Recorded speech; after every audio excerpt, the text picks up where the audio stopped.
Revenons aux faits, même avec Céla Bougriou. Vous êtes avec nous en direct, Céla. Vous suivez Éric Zemmour en général et ce soir même dans les Alpes-Maritimes. On l'entend et on va le réentendre. Le Rassemblement national, évidemment, veut plutôt minimiser cette perte. Mais pour le camp d'Éric Zemmour, j'imagine ce soir que c'est une jubilation.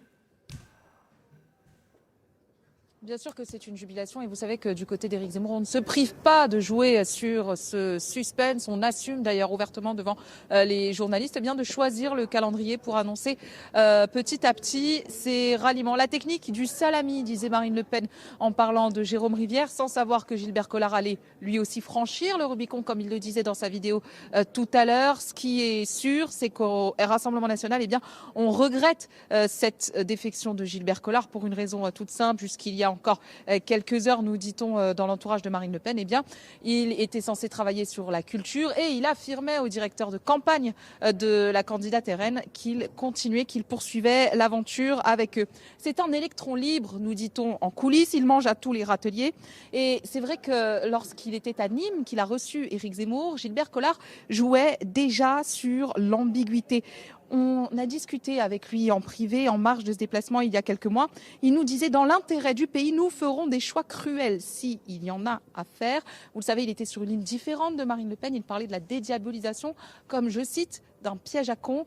Maintenant, tout l'enjeu pour le Rassemblement national, eh bien, c'est de veiller à ce que d'autres ne franchissent pas ce Rubicon, parce que sinon, cela s'appelle une hémorragie. C'est la Bougriou. Petit mot encore, vous qui observez la coulisse, est-ce qu'en coulisses, ça s'active beaucoup, les coups de fil, les offres Laurent Jacobelli parlait y compris d'offres financières quand ce sont des permanents. Est-ce que vous sentez cette espèce d'agitation derrière ?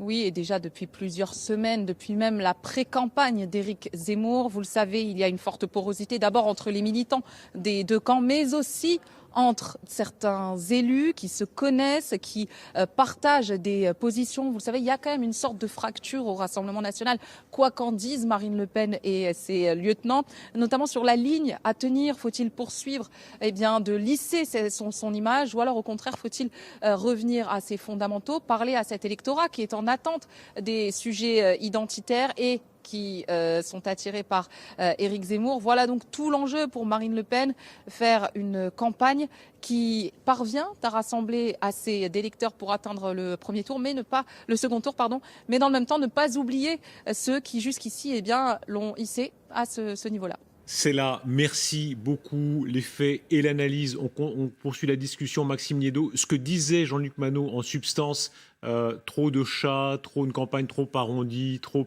affadie de la part de Marine Le Pen, donc des gens qui ont envie de revenir à plus d'idées type zémourienne. Est-ce que vous le constatez ? Oui, on le constate, mais c'est d'ailleurs, rappelez-vous, le tout début en réalité de la dispute entre Éric Zemmour et Marine Le Pen. Le tout début d'entrée en quelque sorte en campagne, disons, médiatique d'Éric Zemmour face à Marine Le Pen, est-ce que c'est la fameuse phrase d'Éric Zemmour sur le ghetto des ouvriers et en quelque sorte des chômeurs que veut essayer de séduire Marine Le Pen avec son thème du pouvoir d'achat, des libertés, de l'essence, pendant que Zemmour parle de l'histoire de France, parle de la grandeur de la France, parle de Napoléon, parle des grands textes. C'est-à-dire, si vous voulez, c'est tout le pari de l'enjeu de la campagne. Et je pense que Laurent Jacobelli le confirmera. C'est soit d'un côté, on décide de rester sur la ligne de Marine Le Pen, c'est-à-dire qu'on oublie en quelque sorte l'histoire de France, la France, pour se concentrer sur les Français, ou d'un côté, on est comme Éric Zemmour, on aime peut-être beaucoup les Français, mais on préfère la France et on fait campagne sur la France, sur la France et sur la France. Et j'ajoute à ça que si tout doucement, la rumeur se confirme avec le fameux grand rassemblement d'Éric Zemmour demain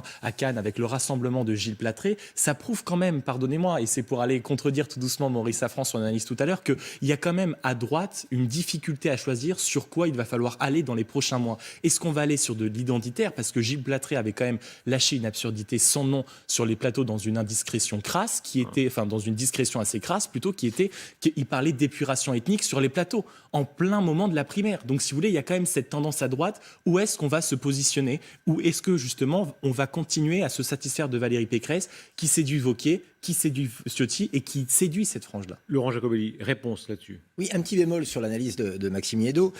On peut avoir à cœur les questions civilisationnelles, identitaires, vouloir défendre la nation française telle que nous l'aimons, avec ses valeurs, avec les principes comme l'égalité homme-femme, défendre notre langue, notre culture, mais ne pas avoir d'œillères, c'est-à-dire en même temps s'intéresser aux questions de pouvoir d'achat, à l'économie, à la réindustrialisation, à aider les Français les plus démunis à avoir une vie décente et avoir accès à la santé. Tout ça n'est pas exclusif l'un de l'autre. C'est la différence. C'est un peu trivial peut-être, mais si on se met à la place d'un Gilbert Collard, d'un Damien Rieu qu'on entendait, est-ce que, c'est le mot quand même, est-ce qu'ils vont pas plus s'amuser, entre guillemets, intellectuellement? Ce sont des types très marqués à droite.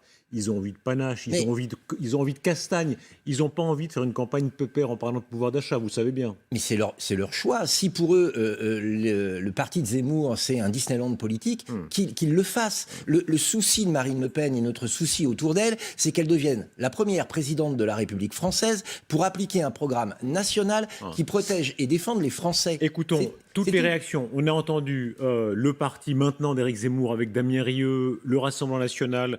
Écoutons la mouvance, disons, républicaine. Je ne sais pas si on peut vous classer comme ça. Thierry Saucet, vous êtes avec nous en direct. Vous avez très longtemps conseillé, ça vous fait sourire, c'est bon signe. Bonsoir. Vous avez très longtemps conseillé Nicolas Sarkozy. On a entendu Damien Rieu, un de ses ralliés marquants au camp d'Éric Zemmour, qui dit, en substance, on va taper sur Valérie Pécresse. Est-ce que tout ça n'est pas aussi un mauvais coup pour vous, pour votre camp, disons, au sens large? Écoutez, non, moi j'aurais tendance d'une certaine façon d'abord à minimiser l'impact. Tout ça, c'est de la cuisine politique. Vous savez l'image qu'ont les partis politiques auprès des Français. Et d'ailleurs, il est paradoxal qu'un homme comme Éric Zemmour, qui dit « moi je ne fais pas partie de ce monde-là », comme dirait l'autre, se mette à essayer de débaucher les gens un peu partout. Non, je pense que, par contre, le vrai problème, il est pour Marine Le Pen. Elle ne dit plus rien depuis 8 jours ou 10 jours. Elle est d'ailleurs stable dans les sondages. Est-ce qu'elle peut continuer? Alors, soit à ne rien dire, auquel cas ce serait reconnaître qu'un bout de dynamique arrive chez son concurrent direct, M. Zemmour.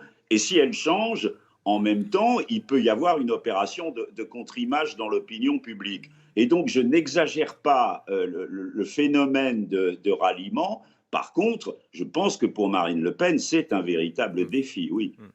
Quel est le calcul que font ces gens? Vous en avez vu des calculs politiques? Parce que ça paraît étonnant, parce que Éric Zemmour est dans les sondages derrière Marine Le Pen. Donc si on est très calculateur, on se dit on va vers celui qui est devant. Quel est leur calcul? Le calcul, c'est de se dire, d'abord, probablement il peut comprendre, c'est la raison pour laquelle il a baissé dans les sondages, qu'il ne peut pas passer sa vie à être seulement un prophète de malheur, à expliquer qu'il n'y a jamais rien qui marche dans ce pays, qu'il n'y a rien qui fonctionne. Enfin, vous connaissez mon sentiment là-dessus. On ne peut pas être élu président de la République si on ne porte pas aussi une part de rêve et une part d'espoir. Donc pour l'instant, il n'en est pas là. Ce qui fait que lui-même, ça ne change pas fondamentalement sa stratégie, mais au moins, il occupe l'actualité en disant « je suis en train, moi aussi, comme Valérie Pécresse et probablement Marine Le Pen, d'avoir une véritable équipe autour de moi et donc de sécuriser en tout cas son électorat actuel et peut-être de le développer un peu. » Thierry Saucet, restez avec nous. Écoutons le loup lui-même, mais on parle du loup, le loup lui-même, en l'occurrence Éric Zemmour. Il évoquait dans l'interview tout à l'heure sur LCI ce qui se passerait plus tard. C'est peut-être une des clés, peut-être que ceux qui se rallient à lui se disent que c'est un pari à long terme, s'il gagne, mais aussi s'il perd. Écoutez-le. Moi, je ne serais pas un professionnel de la candidature. Je dis simplement que là, on va installer un mouvement durable dans la vie politique. C'est unique ce qu'on a fait. Pardonnez-moi, Darius Rochemin, de cette présomption. C'est unique. On va installer ce parti. On va, si vous voulez, faire ce que ni le Rassemblement national ni LR ne font. On va mener le combat culturel et on va mener le combat politique. Et on va continuer à rassembler le peuple de droite. Nous sommes, 1, le mouvement de la rupture, 2, le mouvement de l'union des droites. Voilà. Est-ce que ces gens parient à très long terme en se disant oui, ça peut être pas seulement pour cette élection-là, mais plus tard, c'est un meilleur investissement finalement. Éric Zemmour, il a quoi, 63 ans? Ça peut durer comme ça? Ça veut dire que de toute façon, un échec de Marine Le Pen, il y a un doute évidemment. C'est-à-dire pour eux, Marine Le Pen ne peut pas gagner, elle sera battue une 3e fois. Ensuite, il faut recomposer la droite. Donc pour Éric Zemmour, même s'il vous a dit au début de l'entretien qu'il se voyait déjà à l'Élysée. Mais il dit aussi, En tout cas, au il se voit second aussi. tour. C'est- Mais deuxième hypothèse, s'il ne gagne pas, évidemment, et si les LR sont vraiment en énorme difficulté, ce qui n'est absolument pas impossible, un troisième échec de Marine Le Pen, on recompose les droites et tout ça. Et donc, il vaut mieux être dans le train qui a le plus chance d'arriver dans une nouvelle gare après un autre voyage et de ne pas rester dans le train de Marine Le Pen qui va s'arrêter au mois d'avril prochain. Enfin, ça, c'est votre hypothèse. Excusez-moi, mais là, c'est un peu une chasse à la licorne.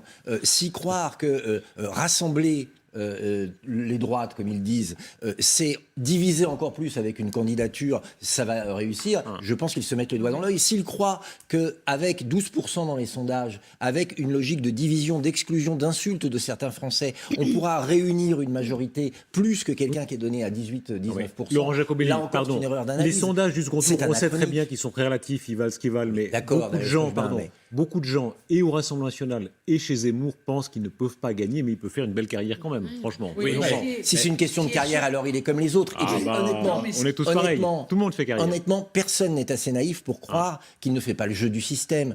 Éric Zemmour, c'est l'assurance vie du système, que ce soit Macron ou Pécresse. Pourquoi ? Parce qu'il fait baisser mathématiquement le niveau d'accès au second tour, et il est la seule chance pour Valérie Pécresse d'être au second tour. Voilà le rôle d'Éric Zemmour. Oui, parce que ça prouve réellement où est-ce que dans le camp de droite, donc j'y mets Éric Zemmour, Valérie Pécresse et évidemment le Rassemblement national, où est-ce que, à mon sens, va se jouer la campagne. Soit Valérie Pécresse va être en quelque sorte prise en étau entre, on va dire, les poids radicaux qu'elle est aujourd'hui visiblement en train de chouchouter, Éric Ciotti, Laurent Wauquiez aujourd'hui, ou est-ce que ça va se faire sur des thèmes, on va dire, la ligne, appelons-la vulgairement ainsi, beaucoup plus extrême centriste de Marine Le Pen, à savoir le pouvoir d'achat, à savoir les plus précaires, en quelque sorte, soigner son électorat, qui est l'électorat qu'on voit aujourd'hui dans les enquêtes d'opinion, comme en quelque sorte l'électorat dit populaire. D'ailleurs, encore ce matin, un sondage dans Marianne expliquait que les quartiers populaires allaient voter en majorité pour Marine Le Pen. Donc, c'est exactement ça qui va se jouer. Et par rapport à la question d'Éric Zemmour, il est en train d'installer, mais ça doit tous nous concerner, comment Éric Zemmour arrive à installer, au point que ça atteigne 12%, mais dans les futures années, qu'un candidat comme lui incarne un mouvement qui va en effet s'installer dans le long terme avec ces idées-là. Extrêmement surprenant.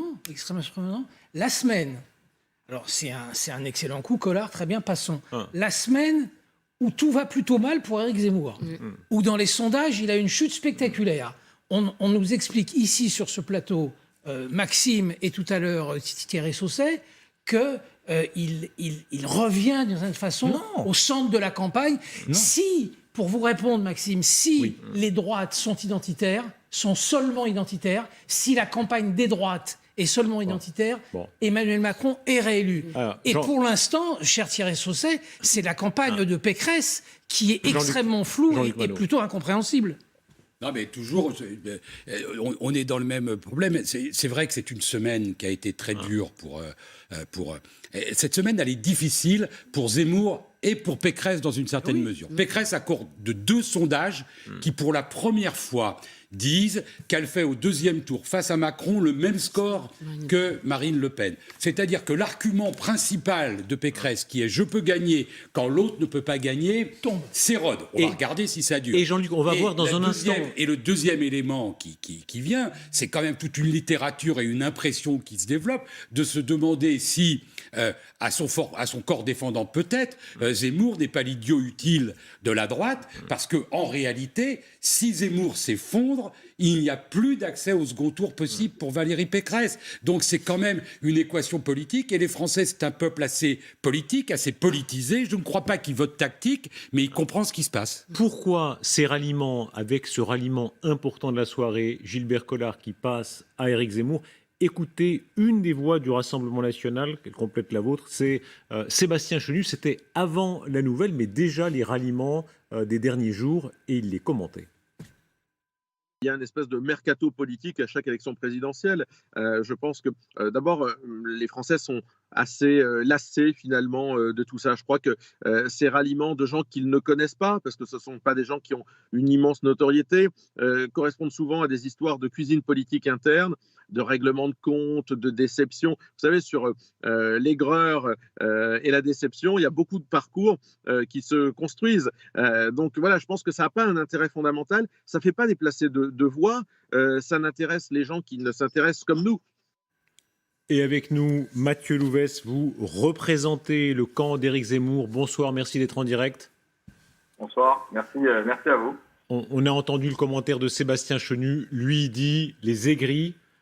Quelques instants avant, Laurent Jacobelli disait en substance les frustrés, ceux qui n'ont pas eu assez d'offres, pas assez de postes, pas assez de montants qu'on leur proposait.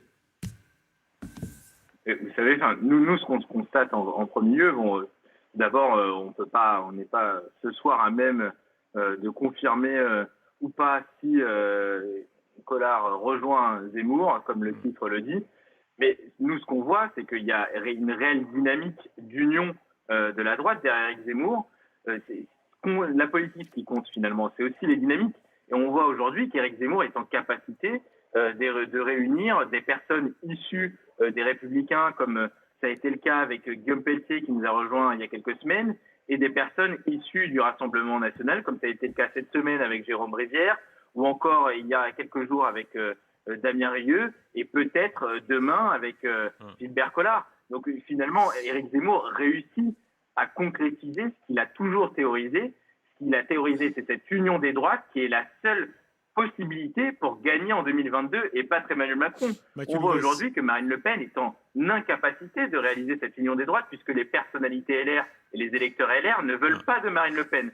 Et on voit d'un autre côté que Valérie Pécresse est en incapacité aussi de cette union des droites parce qu'elle ne veut pas casser ce cordon sanitaire qu'avait mis en place la gauche sous François Mitterrand. Donc oui, Éric Zemmour est en capacité de faire cette union et c'est la seule manière qui permettra au camp de la droite et au camp national de gagner l'élection présidentielle en avril 2022. Et avec Éric Zemmour, nous réussirons ce challenge. Pardon, écoutez, et vous dialoguez, Laurent Jacobelli. Oui, moi je suis très étonné de voir quelqu'un si jeune qui a un discours aussi anachronique, en fait, d'un autre temps. L'union des droites. Mais qu'est-ce que ça veut dire que cette histoire des années 70 ? Quelle union des droites ? Moi je n'ai aucun point commun avec Valérie Pécresse, qui a participé à un gouvernement qui a fait exploser l'immigration et réduit le nombre de policiers. Non, il faut l'union des Français. Aujourd'hui, le clivage, il est plus là. Il est entre les mondialistes, les fédéralistes européens, conduit par Emmanuel Macron, qui l'assume d'ailleurs, et puis les patriotes, les nationaux, dont aujourd'hui la figure emblématique et la plus à même de gagner, c'est Marine Le Pen. Tout le reste, c'est de la littérature, tout le reste, c'est du marketing. Alors, je comprends bien, pour l'instant, il y a des ralliements, mais ça paraît, pour M. Zemmour, plus simple de rallier des égos que des électeurs, si j'en crois les sondages. Quatrième ralliement. Parce que, bravo, très bien, mais une fois encore, je pense que les Français, aujourd'hui, leur problème, c'est comment je finis la fin du mois, comment je paye mon plein d'essence. Oui, ça vaut pour tout le monde, on est bien d'accord. Mais là, donc, ce sont des épiphénomènes, ça fait le buzz médiatique et la preuve on en parle, ça cache un vide programmatique, ça cache un manque d'empathie, Mathieu Louvès. Un manque d'équipe. Donc soyons réalistes, soit c'est Macron qui gagne, soit c'est Marine Le Pen qui gagne. Tout le reste, c'est faire le jeu du système en place. Et malgré vous, vous faites le jeu de ce système. Enfin, j'espère que c'est malgré vous. Oui, je crois que c'est assez mal placé de la part de M. Jacobelli de parler de système, puisqu'on le voit depuis un certain temps que Marine Le Pen essaye de rentrer dans ce système coûte que coûte, quitte à renier ses propres thématiques de campagne. Et puis, l'union des droites n'est pas un sujet du passé, c'est un sujet d'actualité. Dans le passé, l'union des droites n'existait pas. Et j'entends M. Jacobelli dire qu'il n'a rien à voir avec Valérie Pécresse et qu'il ne veut pas s'unir avec Valérie Pécresse. Nous, on ne veut pas spécialement des unions d'appareils, on veut aussi des unions d'électeurs surtout et de Français derrière ce projet qui est cette union, cette grande union des sujets populaire et de droite que propose Éric Zemmour. Mathieu Louvès, pardon, là-dessus, si je peux me permettre, Mathieu Louvès, c'est pas Damien Rieu et Gilbert Collard qui vont le plus rassurer les lecteurs LR et qui vont donner envie de vous rallier. C'est plutôt des gens très à droite. On a aussi eu une personnalité comme Guillaume Pelletier qui nous a rejoints. Depuis le début de la campagne d'Éric Zemmour, beaucoup de personnalités LR se réunissent autour d'Éric Zemmour, comme ça a été le cas avec Laurence Rofu, qui est présidente du mouvement conservateur, comme ça a été le cas, comme je le disais et je le répète, Guillaume Pelletier. Et nous avons une base électorale et militante qui vient énormément du Parti des Républicains, peu importe ce que peut en dire le Parti des Républicains. Et je crois aujourd'hui qu'il vaut mieux se rassembler avec des personnalités issues des Républicains qui sont sincèrement amoureuses de la France et qui veulent sincèrement sauver la France qu'avec des personnalités issues de la gauche ou de l'extrême gauche, comme Marine Le Pen avait essayé de le faire en 2017. Et on a vu finalement que ça n'avait pas fonctionné, qu'elle arrivait dans une impasse politique, justement, avec cette volonté de réunir une forme de droite socialiste et des personnalités issues plutôt de l'extrême gauche. Mathieu Louvès, restez avec nous. En discussion, il y a aussi Thierry Saucet, toujours proche des Républicains. Dans un instant, on va avoir Agnès Séveraine, Républicain. Non, ce qui est frappant, c'est toujours cette contradiction. C'est-à-dire que ceux qui disent le plus fort qu'ils veulent l'union sont ceux qui cognent le plus sur ceux avec qui ils prétendent vouloir s'unir. Et j'écoutais... Vous interpellez qui, la Louvès? J'écoutais Zemmour tout à l'heure, et je me disais que ces gens veulent l'union de la droite à peu près autant que Mélenchon veut l'union de la gauche.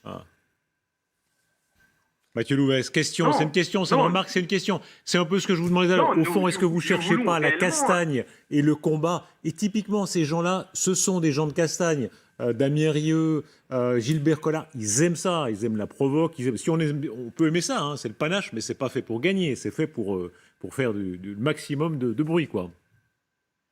Vous savez, pour convaincre, il faut aussi être présent, par exemple, sur les médias, être présent sur les réseaux sociaux. Et Gilbert Collard ou Damien Rieu sont des figures des médias et des réseaux sociaux qui permettent de diffuser des idées auprès des Français et des électeurs. On tape pas plus sur le Rassemblement national que sur LR, que LR tape sur Éric Zemmour, ou le Rassemblement national tape sur Éric Zemmour. On entend à longueur de journée des personnalités du Rassemblement national ou des Républicains dire qu'Éric Zemmour est un danger, Éric Zemmour est ci, ça. Non, nous, ce qu'on prône, c'est véritablement cette union. Mais pour faire cette union, il faut aussi poser des constats et dire la réalité des choses. Aujourd'hui, nous avons une classe politique, notamment chez les Républicains au Rassemblement national, qui ont trahi leurs électeurs. Laissez-vous interrompre une seconde. Vous tenez bien le crachoir, comme on dit, mais laissez-vous interrompre une seconde, parce que... Mais quand vous dites... Pardon. Oui. Quand vous dites on veut l'union des droites, est-ce que Mme Pécresse est exclue de cette union? C'est-à-dire, est-ce qu'elle, dont vous dites, elle est alliée avec Macron, en fait, c'est un Macron, c'est l'union des droites, il y a qui dedans? Madame Pécresse, elle y est. Est-ce que le président du Sénat, Monsieur Larcher, peut y être? Est-ce que des gens qu'on considère comme des républicains de genre de droite modérés peuvent y être? Est-ce que des gens, des centristes qui sont avec Valérie Pécresse sont dans cette union des droites? Tout à l'heure, Éric Zemmour disait à 20h02, Valérie Pécresse appellera à voter Macron. Est-ce que vous espérez encore un ralliement de l'appareil LR pour ça?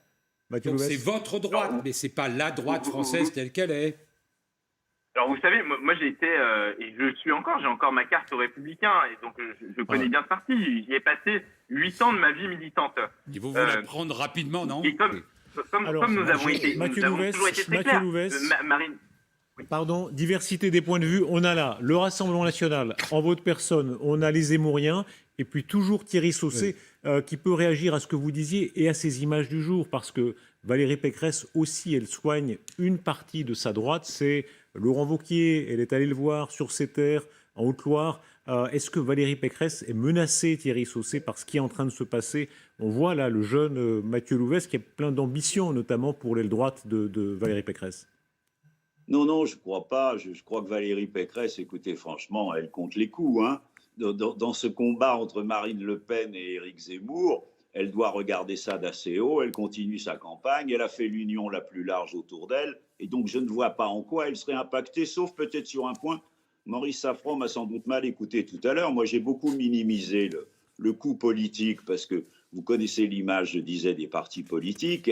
Et je ne crois pas que ça règle le problème de fond de la crédibilité d'Éric Zemmour et de la capacité à porter cette part d'espoir qui est nécessaire dans une campagne. Par contre, en termes de dynamique de campagne, il n'est pas exclu, qui est un élément qui compte dans une campagne électorale, il n'est pas exclu, les sondages le montreront peut-être dans les jours qui viennent, c'est que la dynamique de campagne d'Éric Zemmour, qui n'était pas géniale, s'améliore un peu, mais ça pose plus de problèmes, croyez-moi, à Marine Le Pen qu'à Valérie Pécresse.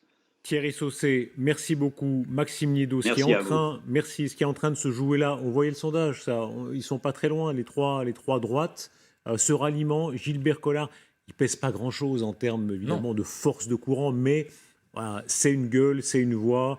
Tout le monde connaît, en tout cas tous ceux qui s'intéressent à l'actualité, connaissent Gilbert Collard, ça va jouer. Oui, mais si vous voulez, c'est symbolique. Donc on va en parler. Maintenant, ce qui compte, c'est aussi les électeurs. Tout comme pour Éric Zemmour quand il va grimper, ce sont les gens qui vont voter pour Éric Zemmour. Que veulent les électeurs de Marine Le Pen? Il me semble que depuis 2017, et notamment de façon un peu plus visible ces quelques mois, ce n'est plus, on va dire, l'immigration, l'identité, la France. Tout à l'heure, Laurent Jacobelli expliquait qu'on peut très bien s'occuper des Français et de la France. Bien sûr, peut-être, mais vous vous occupez davantage des Français et ensuite de la France. Éric Zemmour, c'est l'inverse. Donc, est-ce que ce choix va peser dans le cœur des électeurs? Que veulent les électeurs de Marine Le Pen? Peut-être ce qu'elle a développé sur son exercice dimanche soir dernier sur TF1, les mesures sociales pour les jeunes, les mesures sociales pour les plus précaires. Peut-être que c'est ça qu'ils veulent. Parce que finalement, Damien Rieu, c'est quand même pas quelqu'un en effet qui est extrêmement connu.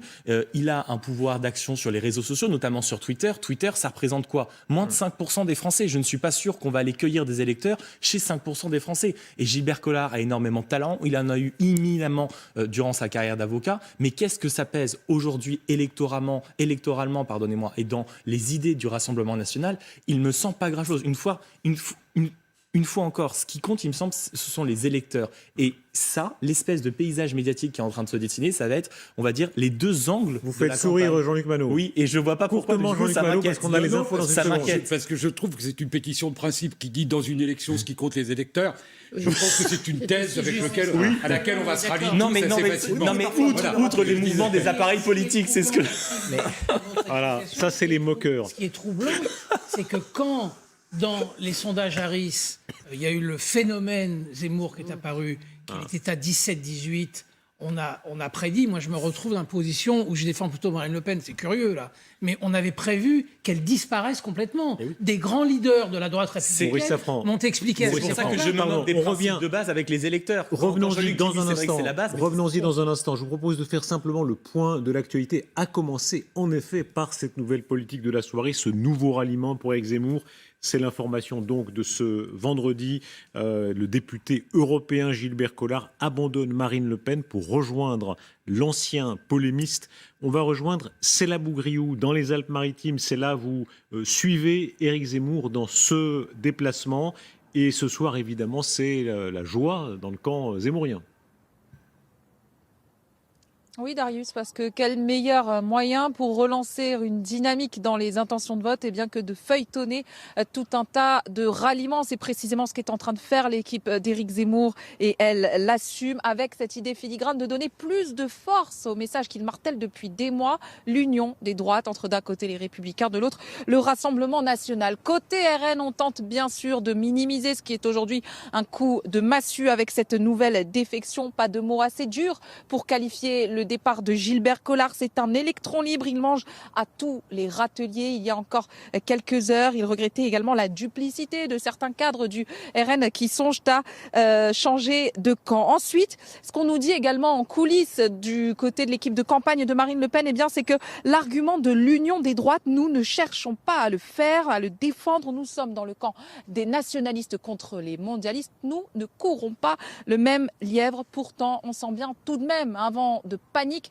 puisqu'après le départ de Jérôme Rivière, nous avons appris qu'au Rassemblement national, on s'est mis à sonder les 23 eurodéputés pour vérifier qu'ils restent bien au bercail. Le suspense reste donc entier, puisque je vous le rappelle, Éric Zemmour, il y a encore quelques heures, via la voix de ses lieutenants, promettait qu'il y aurait encore d'autres ralliements, en tout cas demain à son meeting à Cannes. Gilbert Collard devrait bien être présent. Céla Bougriou, merci, vous avez tellement travaillé, la lumière s'éteint, même le groupe électrogène est à bout. Merci beaucoup Céla Bougriou. La condamnation